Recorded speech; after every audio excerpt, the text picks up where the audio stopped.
Hello and welcome to Model Kit Stuff. My name is Jason and this is a first impressions video looking at this. This is the Tamiya Sd.kfz 251/9 Ausf.D. It's a relatively old kit now, so let's take a look.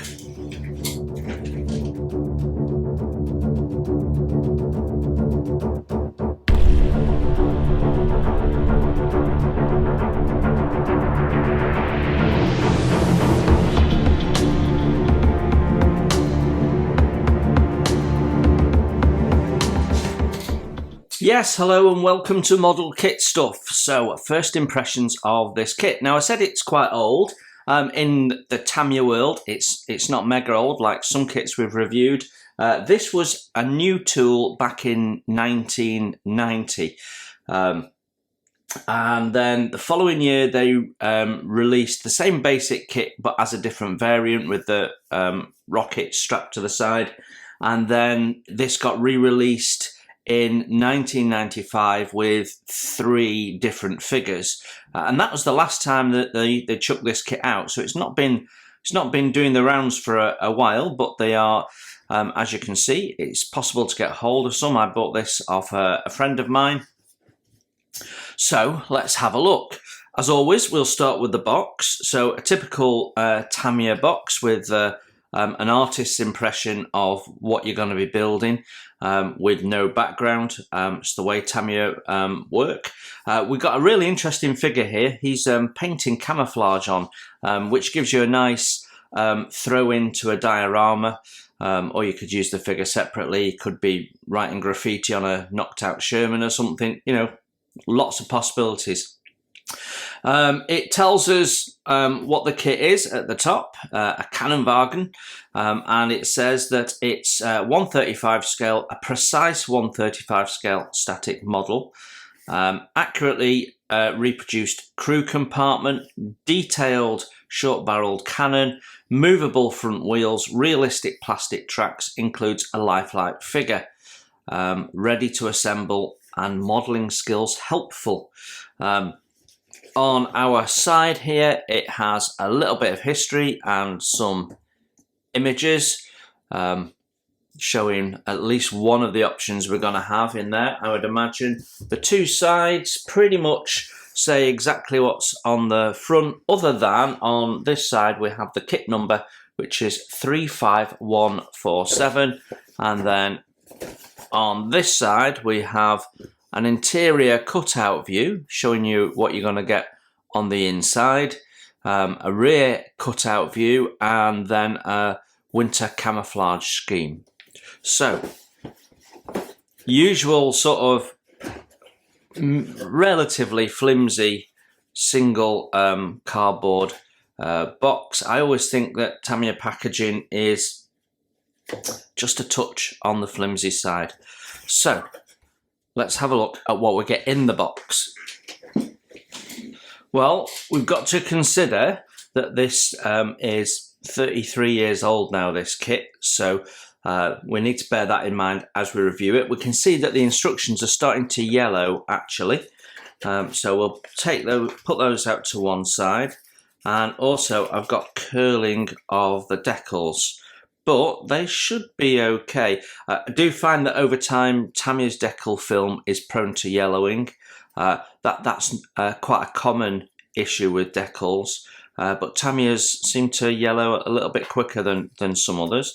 It does say 1990 on there, printed in Japan, so you might want to look at some aftermarket decals possibly, just because Tamiya decals can be a bit thick, and when they're aged, that can cause you some problems with the decal film.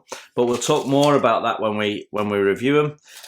We've got a bag which has got our tracks in. We've got 1, 2, 3, 4 sprues, and interestingly, some rubber band tracks as well. In fact, we'll take that rubber band off because it's probably perished, which it has. Right, let's have a look at the instructions. So our instructions are a very familiar fold-out format, black and white, very familiar if you've built Tamiya kits over the years. On the front we have a little bit of information about the vehicle. It says the Sd.kfz 251 half-track stable was the centerpiece of the German mechanized corps.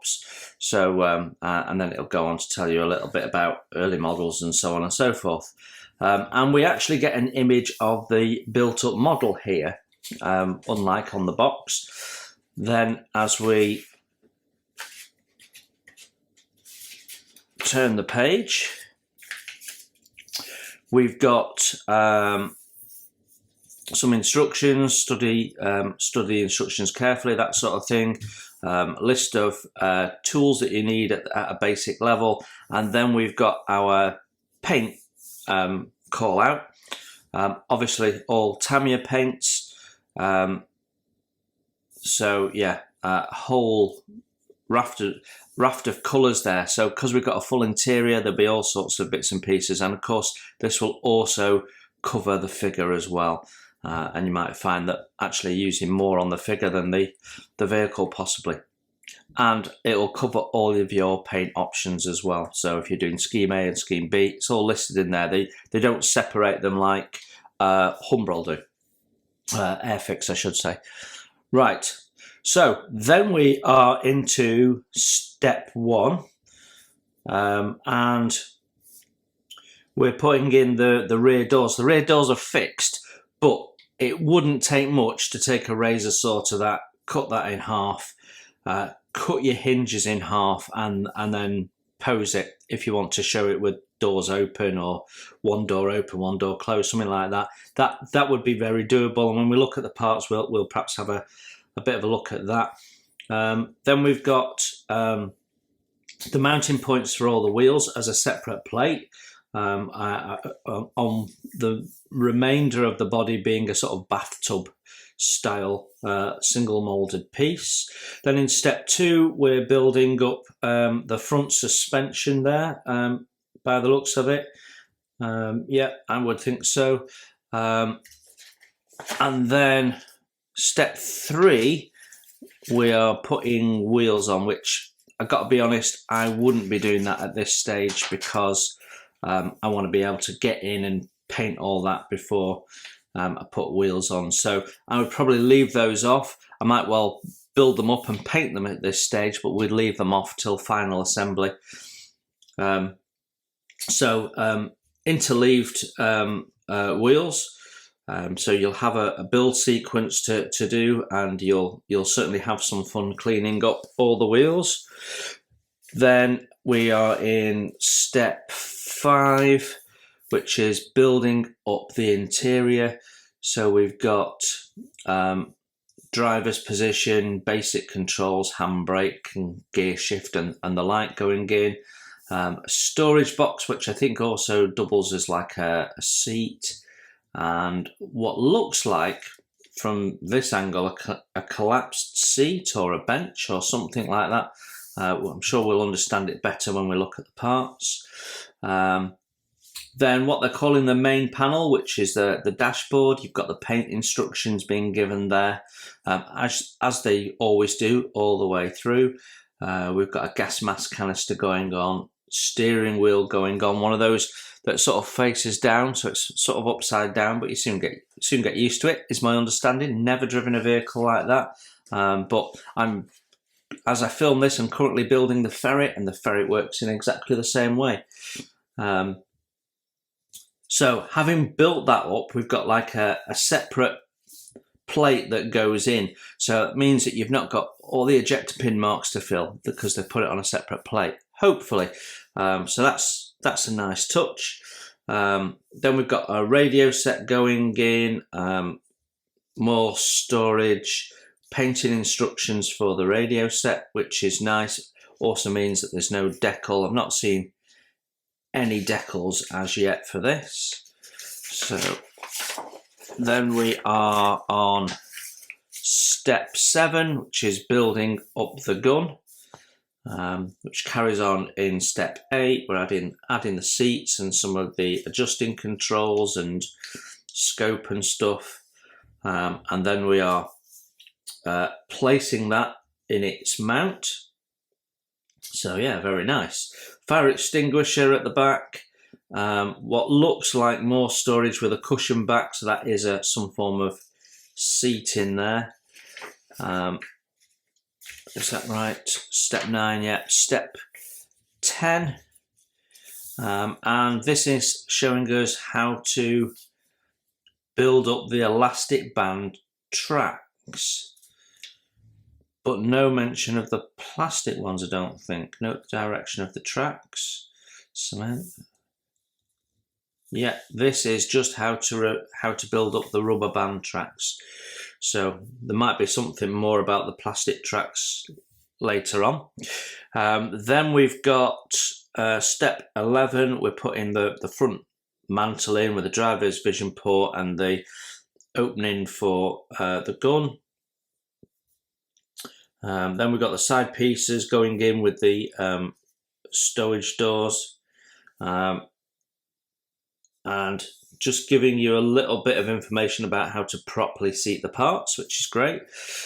Step 12, we've got Pioneer tools going on and onto the front fenders, and the front fenders going in, air filter lid going on, towing hooks. Step 13, we're making up a bucket, painting our figure. That usually means we're at the end of the build.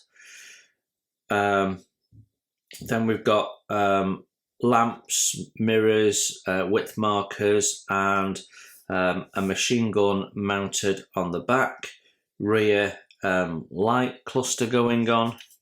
So that's 13 steps, and that finishes the build. Interesting, no mention of these things at all. Okay. Now then, markings. So it says we've got 3 options, A, B and C. Okay, so very small section for the paint instructions. So there's a little bit of history about the paint schemes. From 1943 onwards, German armoured vehicles were finished in overall dark yellow, then delivered from the factory. Camouflage painting using red, brown and dark green was applied by some units after receiving them. There was no fixed rules as to any specific camouflage pattern. In the winter, many were found to have a flat white wash brushed over the base colour. Detail painting is called out during construction and should be done at that time. Okay, so what we've got is one camouflage scheme, and then the Decal instructions, all in quite compact. It's really confusing. So it's saying if you're doing paint scheme A, let's take the back for example, because it's a bit more clear there. If you're doing paint scheme A, you want to put Decal 5 on. If you're doing B, Decal 3, and if you're doing C, Decal 4, but they're only showing you one of the decals. So let's have a look. Right, so Decal 3, Decal 4, and then Decal 5 is the scheme A that they're showing. So they're showing scheme A, but there's decals here for B and C. And it looks like the paint scheme's the same, and you can choose to use your figure painting the white camouflage on. So do you know what? You can camouflage it any way you want. This gives you an example of what it might look like. They've gone with XF61 for the dark, so they've gone for a two-tone. That's unusually lackluster for Tamiya, I think. Yeah. Now then, because I bought this off a mate and it was second-hand, it could be that these are not actually original to the kit. So, word of warning, you might only get the elastic tracks. And what makes me say that is you'll notice I'm undoing the bag now. I want to see what it says on the plastic parts, but my bag is held together by tape and not by staples. So I think these are perhaps aftermarket.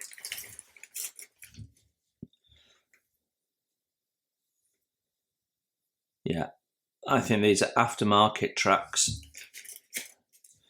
They don't look like Tamiya to me. I think Tamiya would have done it on a bigger sprue. Yeah. So whose tracks they are, I don't know, but assume that you don't get these in the kit. We'll have a quick talk about aftermarket in a minute anyway. Right, let's talk a little bit more in depth about the decals. So, as I previously said, these are getting on a bit and they're starting to yellow. So my advice would be swap them out for an aftermarket set of decals.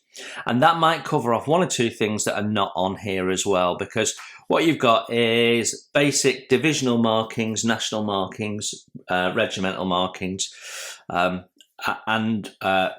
that's it, you know. So you've not got decals for the dials for the driver. You've not got any markings, any stencils for like the gun or the fire extinguisher, or there's probably air pressure markings above the front wheels, for example. So there's all sorts of stuff that probably could be included that you might be able to source aftermarket. So it's a bit of research, have a look around, see who's doing stuff for the 251 and see what you can get. But that would be my recommendation if you've got one of these old kits. But looking at these, like I say, they've covered off the basics. They have quite a bit of decal film on them. There's a fair margin around the numbers, for example. No attempt at getting in between the numbers and reducing that. I mean, there's huge margin on the national insignia, the cross there. So putting aside the fact that they're old and the yellowing, they're pretty basic decals and they are not the best. And Tamiya decals have always been Tamiya's weak point. And as a Japanese company that prides itself on precision and quality, and all of their customers say decals could be better, why they don't ever improve the decals is a little bit beyond me. But there you have it. That's the decals.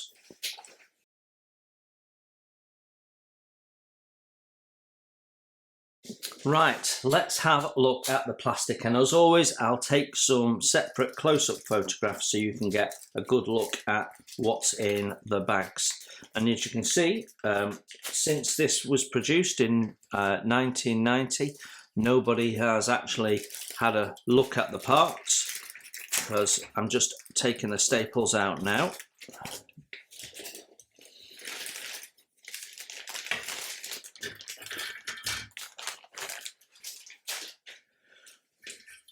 So this is sprue A. I've got it upside down. There you go.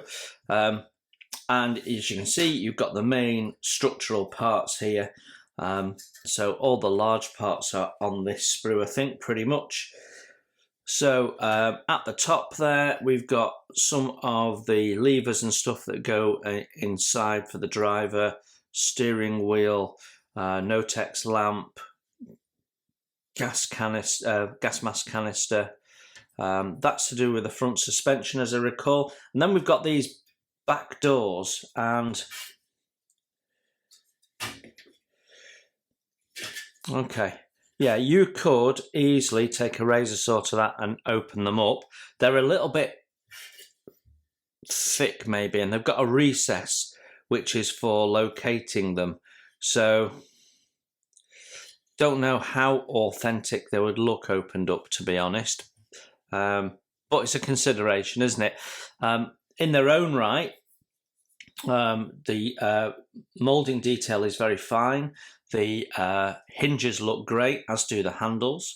But as you can see, when we flip over, we've got 4 ejector pin marks. par for the course back in 1990, but these days we'd expect them to work them out. But they are recessed, so a little bit of filling and sanding, not a great issue. Then we've got the part of the wheel assembly there. That's the bit that gives it the ability to camber. We've got the machine gun mounting point, various other little details, radio set, fire extinguisher, rear towing hook. Then we've got these little side pieces with the boxes in, which have, all of them have got padlocks on. It's nice and crisp. I can just, there doesn't seem to be any bolt detail on the hinges. There's some nice weld detail on that seam there as well, which is really nice. And then we've got these parts here, which look quite basic, but will be hidden by the wheels. But there's no real detail around the arms there for mounting your wheels on. That's quite basic. Then we've got the front mud guards, which actually are recessed a little bit, so that you can see there is a lip, so that'll help with the authentic look. Some ejector pins to sort. If you're not muddying him up, you'll want to sort that. And then the mounting point for our lamp. All nice and crisp as we would expect. Tow hooks, nice and finely done, as are the width markers. Pioneer tools with moulded on clasps, but and the clasps lack a bit of detail. It's just a lump that wraps around it like a strap. So you probably want to remove those and put some photo etch clasps on for an improved look, but the tools themselves look fantastic. Then we've got our front face, so you can see we've got the dial points here, but you can paint them up, a little bit of detail painting to add a little bit of life. But otherwise they look nice and sharp, and we've got a couple of levers there for something or other. Then we've got the front suspension parts, all nicely done. Yeah.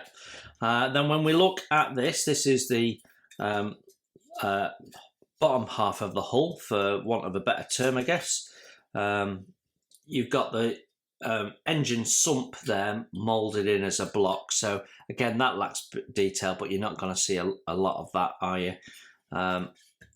Side piece, it's a single slab side, so I'm guessing that's how it was manufactured. Mine's unfortunately come away from its sprue gates at both ends at the back, so that almost looks like it was didn't fill properly with plastic somehow. It's broken in some way, but yeah, we've got some bolt detail around the joins here at the back, but the rest of it is all slab sides. But there's no welding detail or fastener detail particularly on the bottom sections anyway. When we look at the top section, first thing I'm seeing is there's a weld seam there. So I'm guessing that the bottom is correct if they've put it in at the top, so no visible welds. And certainly at the start of the war, German manufacturers would have spent time dressing their welds. Later in the war, less so, but certainly earlier in the war. And then they stopped that practice later on when they needed to save time. Yeah, and then we've got bolt detail at the back along those joins. We haven't got an engine or anything like that, so these are closed, but the detail is nice. And under a wash that'll pop out.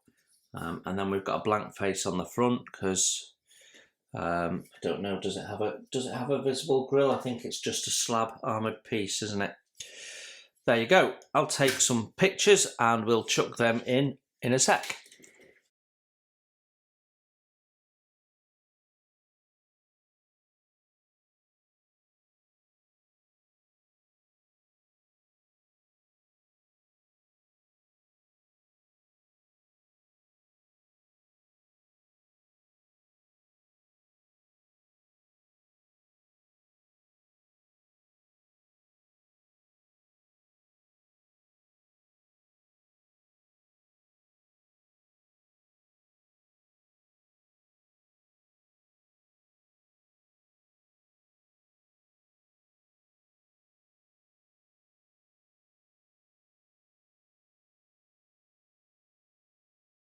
Sprue B now, and we have 2 of these. So we saw a bag with 2 sprues in, and that's why, which means that we actually get 2 buckets, which I hadn't appreciated from the instructions.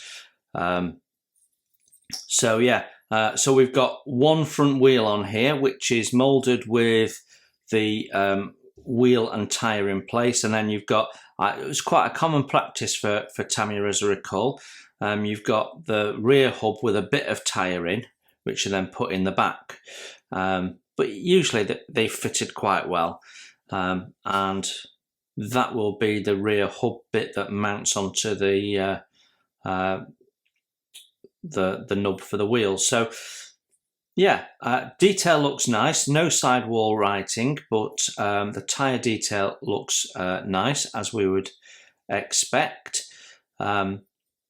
Same with the machine gun, some nice detail on the handle and what have you, some fine moulding there. Yeah, that's really nice. And I'd say the same with the road wheels. There's nice little bolt detail in there. Form looks all good. You've got the little rolled rim around the holes there, so that's very nice. And that follows through on the others, where we can see bolt detail and the like. So that's very good. We've got moulded in vision blocks, so they'll need to be painted up for the back. And that's a seat cushion, got no texturing on it at all though. We do have a handle for the bucket. Yeah, you might want to replace that with a bit of wire, because it'd be a little bit oversized, but we're niggling. Got a little box of something there, and then we've got the driver's seat, which has nice detail at the back. You can see the frame, and you can see how the padding is collected to the frame. There is, under the light, a little subtle bit of texturing in the back of the material cushion, but there is nothing that I can see on this bottom piece. So yeah, what is done really, really well, but it just lacks a little bit of detail. For 1990, really good. For 2023, showing its age a little bit on things like the seats, but actually the wheels, I don't think you could do them any better today. There's nothing wrong with them at all, and there's nothing wrong with the seat, especially if you're going to put a figure on it. Yeah, I wouldn't be worried about any of those parts and thinking, oh, it's not past its sell by, is what I'm trying to say. Definitely not past its sell by.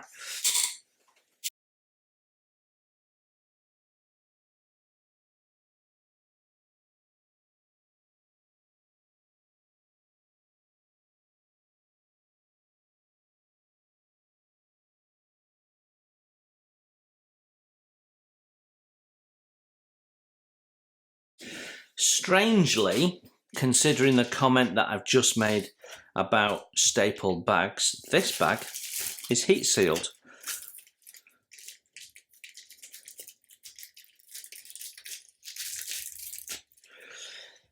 Right then.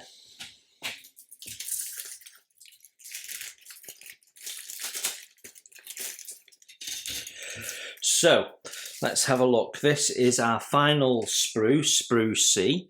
And first thing I want to have a look at is our base plate.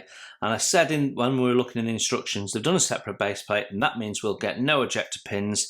And I was absolutely right. There is nothing in there, but lots and lots of textured detail. So you've got lots of floor pan detail. We've got bolt heads. Yeah, it's really nice actually.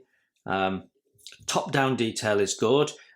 Looks a little bit more basic side on, but that's the areas that you're going to weather. You're going to scratch and scuff and put a bit of muck and grime down. So that'll come to life in its own right just through painting. And that's the mount for the gun anyway, so some of that gets covered.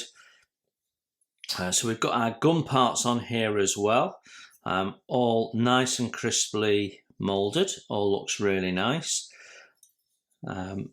Lots of little details. Then we've got the little seat there. Again, that all looks natural. It's all You can see how they've gathered it and shaped it so it looks right. Got a storage box there, which I think that's a cushion on top, but I'd have to check my references. That's what's in my mind. I'm not.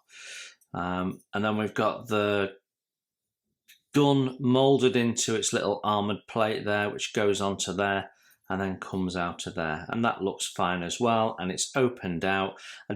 I assume that it was rifled inside, but I don't know. But certainly the plastic part isn't, obviously. And then we've got the seat there. Again, no texturing on it per se. Yeah. And as we look at the seat back, there's a little bit of an ejector pin. There's no bolt detail or anything like that, so you might want to put that on yourself. Yeah, I think all the ejector pins are in the back in the main. There's a couple in the breech, so you might want to just sand that out a little bit. Otherwise, that's all good. Now let's have a look at the figure. He's got quite an interesting look on his face. I'm not sure that he's happy that he's having to put winter camouflage on, but his clothing all has a natural look to the folds. It gathers at the shoe there. Quite baggy trousers actually, but yeah. You quite often see they had really quite baggy trousers, some of these uniforms, but I guess people were losing weight in the field and that sort of stuff. Natural pose for the hand, holding a paintbrush. It's sort of gathered like that, so he's holding the brush sort of like that, which is a sort of a natural position to hold your hands. So I think that's nicely done.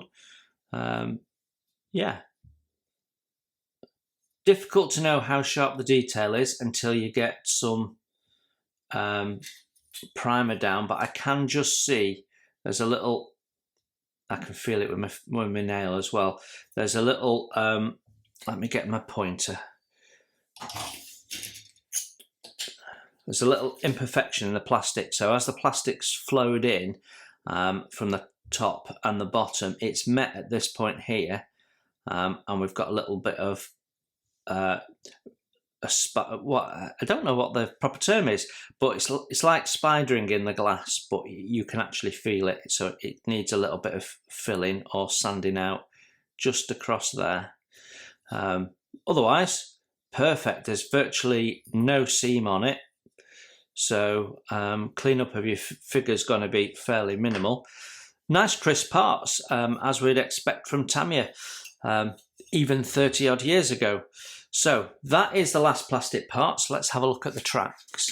So 2 rubber band tracks, and actually if you're going to have rubber band tracks, then the Tamiya ones are probably amongst the best. They are nice and crisply done. Yeah, I mean, you put some paint on those and you would never know. Now, one of the tricks is to hold them up to the light, and as you do that, see if the light comes through any flash. And I've got some flash here at the end, and what happens is that goes like a silver colour because it's that much thinner. So what I can say is there's not much in the way of margin material that needs cleaning off. So these look fairly crisp as they are. So there's a couple of, it's in the instructions, but there's a couple of nubs here which are longer than the rest of the track location teeth. So you just have to trim that down to the same height as the rest of them. So what is there? 3, 4, 5 of those to trim down, and that's it. They're ready to go. Cut that little bit of trim off with your knife on the end there, and then yeah, you're ready to go. That passes through and links in to that track there, and like so, and that's it. Your tracks are good to go, and even though they're 30 years old, there's a bit of play in them. They're not going to snap like they can do as they get older, so they haven't perished at all. So that's a sign of them being good quality in the first place. So I'd be quite happy to use those if you didn't want to go down the track look. But let's have a quick talk about aftermarket.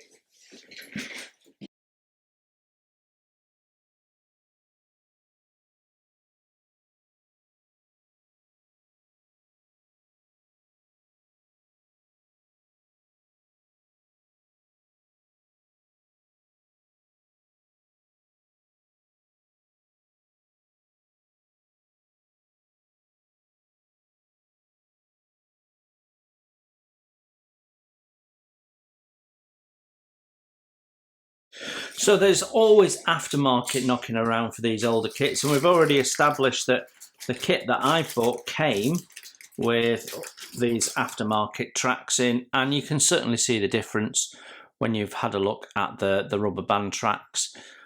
These are really, really nice, but also going to be very, very time consuming. So they're not for everyone. And I think the tracks that were in the kit, perfectly good. So yeah, if I was going to use the rubber band tracks, these I can just put on eBay and probably get my money back on the kit, because I think it cost me 20 quid or something. But there's other stuff you can get. Obviously, resin wheels are a given, and this particular set that we have here from Def Model, which are some of my favourite resin wheels. This one gives you not just the weighted look and the sidewall writing in there, so you've got something that looks a little bit more authentic, but they also give you a spare wheel that you can mount on the front of the vehicle that wasn't included in the kit.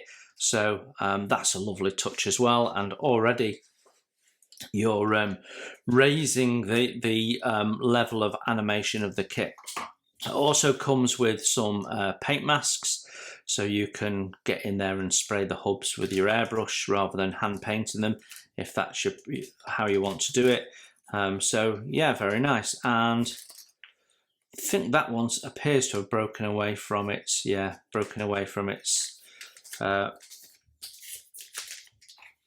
casting block. I was struggling for the word then, so let's just put them away.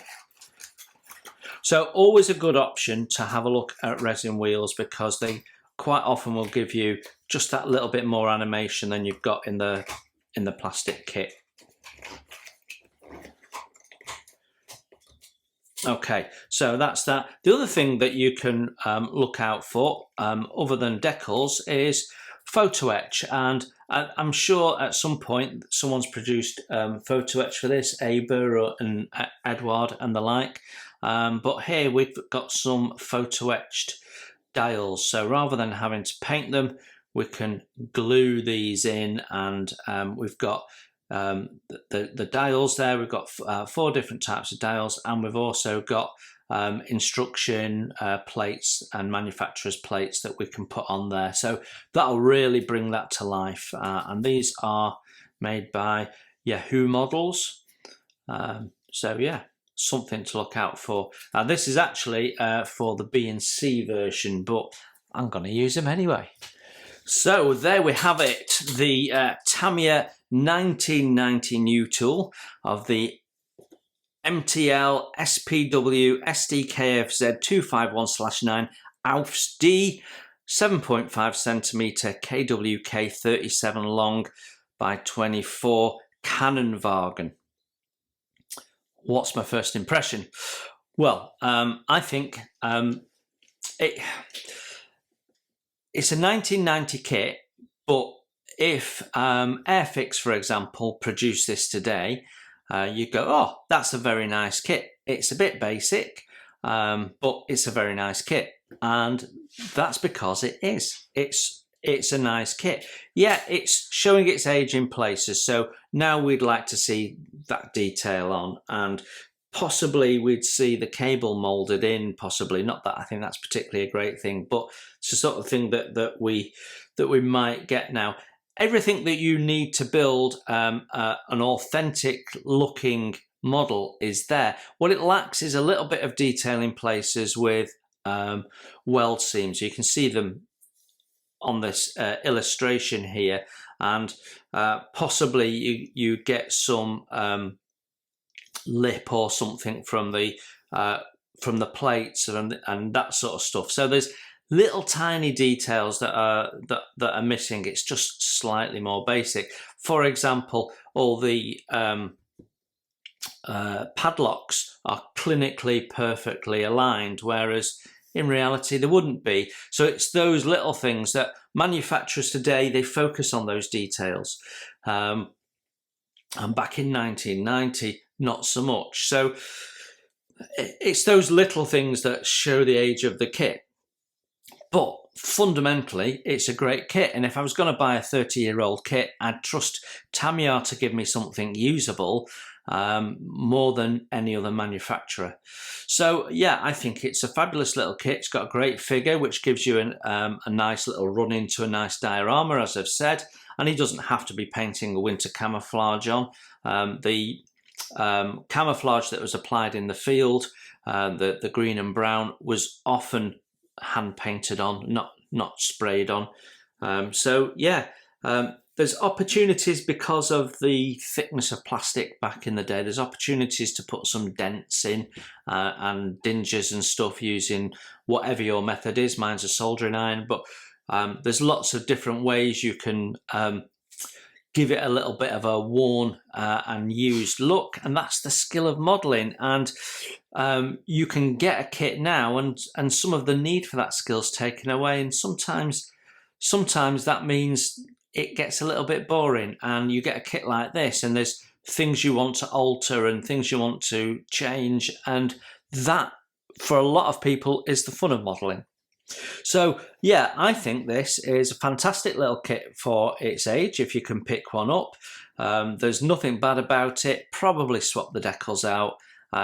You know, for a Tamiya vehicle of that age, it's almost a given to do that. And like I say, aftermarket wheels. You can probably find some aftermarket photo etch. You certainly want to change the clasps on the tools. Scratch pill a little bit of copper wire in there, and maybe your little hooks and one or two other little details. You might want to consider making your own hex head bolts, for example. So there's some little bits and pieces that you can play with. So it's a great platform for that. I think it's a lovely kit. I'm looking forward to building it at some point in the future. When that will be, I have no idea, but it's going to stay in the stash. It's not one that I'll be selling, and at some point we'll go, right, let's build the Kanonenwagen. Thanks for looking in. You enjoy your modelling. Hope this was helpful and useful, and I'll see you very soon. Bye for now.